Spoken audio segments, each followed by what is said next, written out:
We're good. I wanted to go over this. I haven't watched it, but I love WEMBY praise. Okay.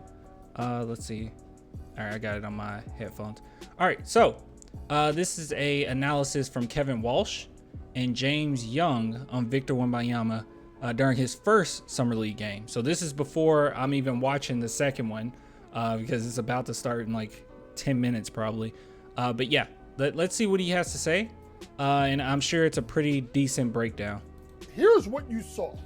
You saw that voice. Oh my God. Do people ever impersonate this voice? I feel like you can impersonate this voice and it'll be pretty funny. All right, let's listen. Here's what you saw. You saw a dynamic rim protector, and you could argue, K-Dub, he could be the best rim protector in the league now.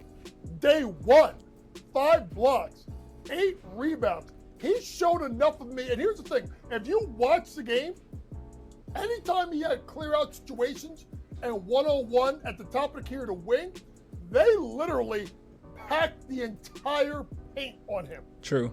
To the point where if he's playing in a regular season game and he's got Trey Jones on the perimeter, he's got Keldon Johnson on the perimeter. Trey Jones on the perimeter is a little iffy, but I agree with the others. He's got Jeremy Sohan on the dunk spot. When he gets around other players and there's more space. Wait, really? He has a speech impediment?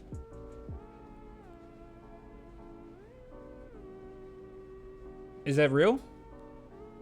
It doesn't sound like a speech impediment. It just sounds, yeah, it doesn't sound like a speech impediment. It just sounds like, if so, I apologize. Space to operate, he's going to be dynamic, K-Dub. I am not selling. I hope people keep trashing him so his numbers go the other way and go down, and I buy more stock in Victor Wembanyama to win Rookie of the Year. I actually am almost grateful that the number went the direction that it did, because if it would have popped up at a plus 120 or something of the nature, I probably would have ended up betting Rookie of the Year markets here in July, just because that would have been the appropriate response.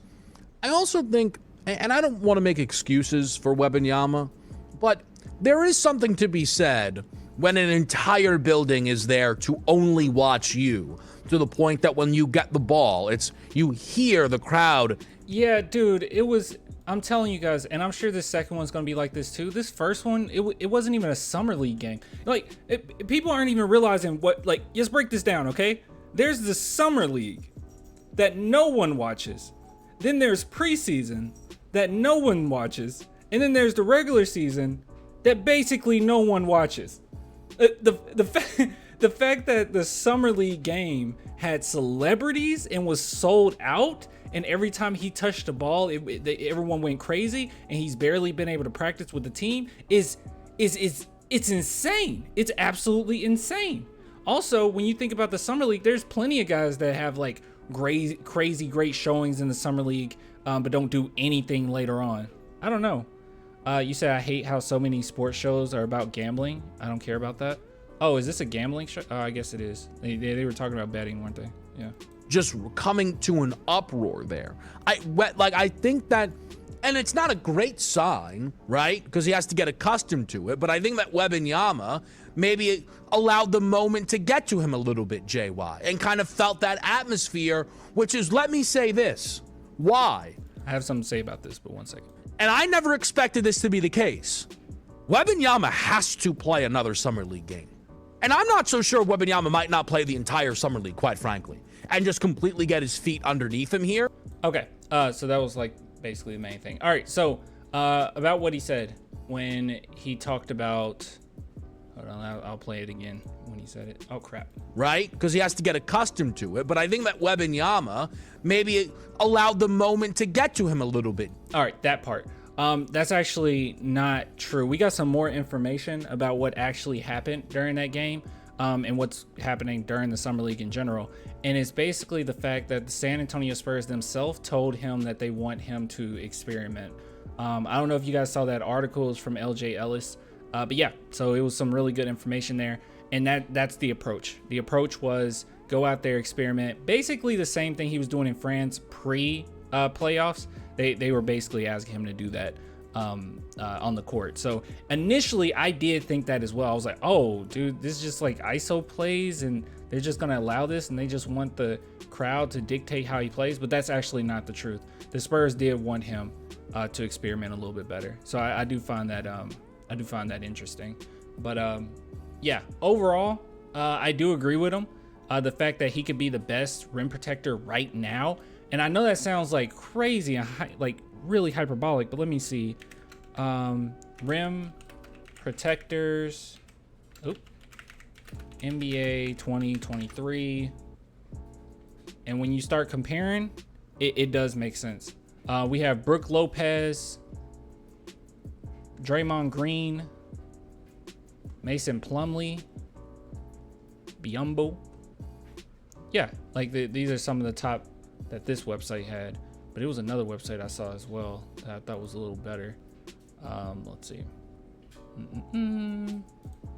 right, and this was during the end of 2022, but we can see here they had Jared Allen, Clint Capella, Biyombo, and when you're comparing him against these players, these are great rim protectors, but yeah, he legitimately could be like phenomenal. It's so weird because I started to realize, like, when it comes to rim protecting, we haven't had like really great rim protectors for a minute. Like these are really good players, don't get me wrong, but like I'm talking like legendary rim protectors. It's been a while, right? Chat, am I crazy here? Hasn't it been a while since we had like legendary, like Hall of Fame level of rim protection? I feel like we haven't. Right?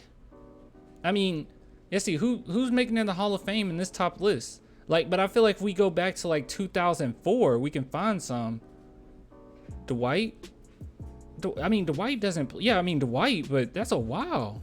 Yeah, Prime Dwight. Prime Dwight's like 2000. What? 2007? 2008 is Prime. Am I crazy? No, it's not. It's 2000. What's Prime Dwight? Was it 2000? 2011? Wait, wow, what was Prime Dwight Howard? Let me see.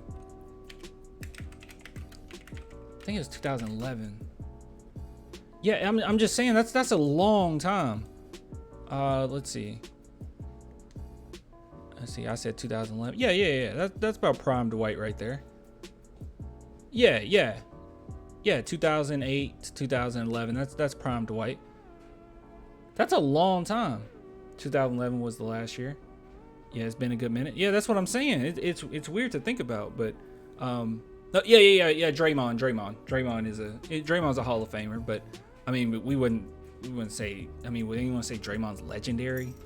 I don't know. A lot of players do make it to the Hall of Fame. My cat's all over the place. But yeah, I don't know. Good take from those two though. Thought that was a good little segment of theirs.